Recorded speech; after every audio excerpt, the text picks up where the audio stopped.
tonight, the Manitoba Chamber Orchestra and Canzona, Winnipeg's professional Baroque choir, performed the brilliantly evocative oratorio Israel in Egypt by George Frederick Handel. To tell us more about his setting of the great biblical drama, I'm joined by Canzona's artistic director, Kathleen Allan. Welcome back to the studio, Kathleen. Thank you. Good morning. Well, very good morning to you. So nice to see you. So, Handel, one of the great dramatic composers, the creator of the oratorio. Can you set the stage for us? What can you tell us about Israel in Egypt? Sure. Well, the libretto, we're pretty sure, was written by Charles Jennens, who you may have heard of because he also assembled the biblical libretto for Messiah, which came 2 years later. So he sets us up in this beautifully concise retelling of the plagues of Egypt, of Moses being chosen by God to lead the Israelites out of Egypt. And then Handel sets these 10 plagues in some of the most incredible, colorful music that I've really ever heard. We have frogs, we have hailstorms, we have darkness, and each one just affects that mood in really powerful ways. Then the second part is the rejoicing of the Israelites. Yeah, I mean, I definitely want to talk about the rejoicing, and I want to talk about all the word painting in just a little bit.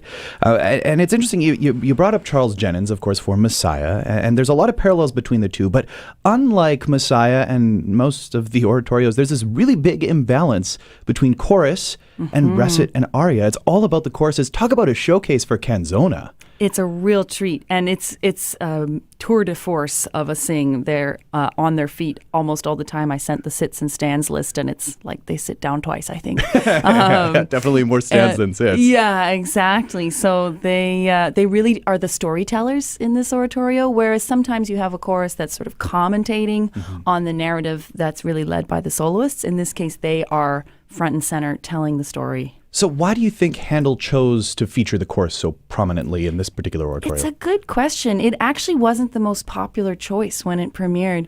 The audience at that time was used to the entertainment and the sort of star factor of soloists being featured more. So they premiered it on April 4th. They did another show, I believe, on April 11th, 1739, this is.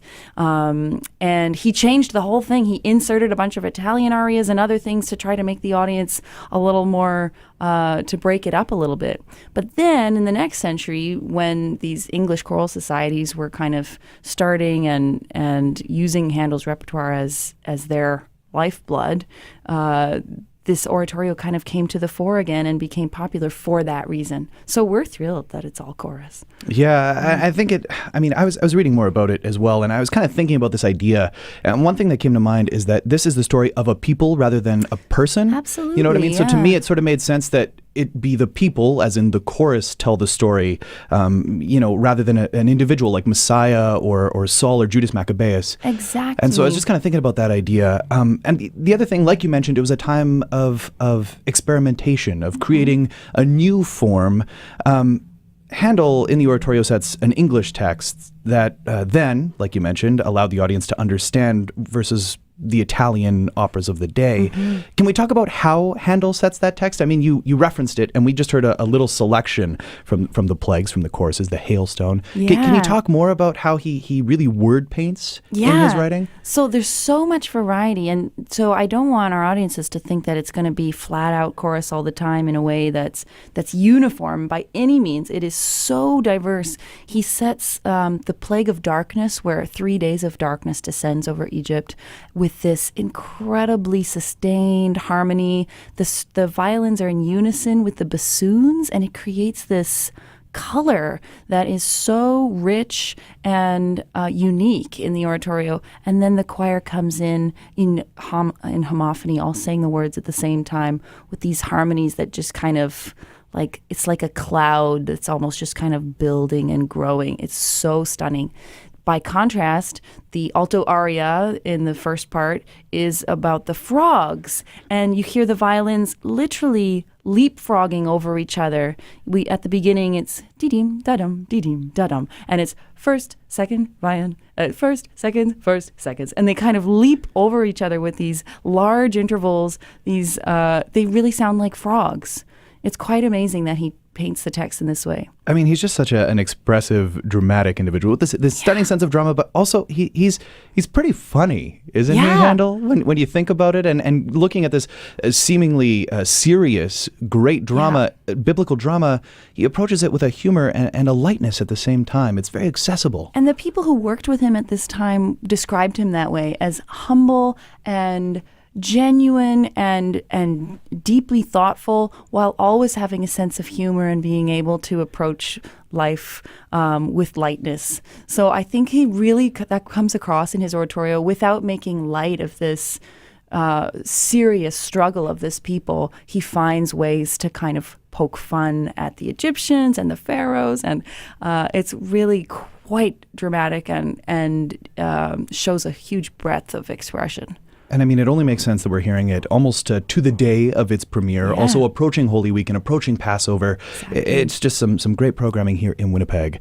So kind of changing directions, Canzona has entered its 30th season. Yeah. Congratulations. It kicked off in gala fashion back in February. Thank you, yes. I just want to ask, what does it mean to the ensemble to be performing with the MCO in this monumental year? It is such a treat. They are a gem in the Canadian music scene, and for us to be able to perform with them in the home city for both of us is so exciting. It's my first time conducting the MCO, and it's been a total pleasure. They are just an amazing group of musicians. Well, I know you're just beginning your tenure with Canzona, year 2, with lots of great music and performances yet to come, but I think this is going to be a particularly memorable one. Absolutely. Kathleen, thanks so much for coming by to tell us about the show. Thank you so much for having me. Always a pleasure seeing you. So you can see Canzona and the MCO performing Handel's Israel in Egypt. It's tonight, 7:30 p.m. at Westminster United Church. For details, you can head to the mco.ca or head to classic107.com and click on the events tab.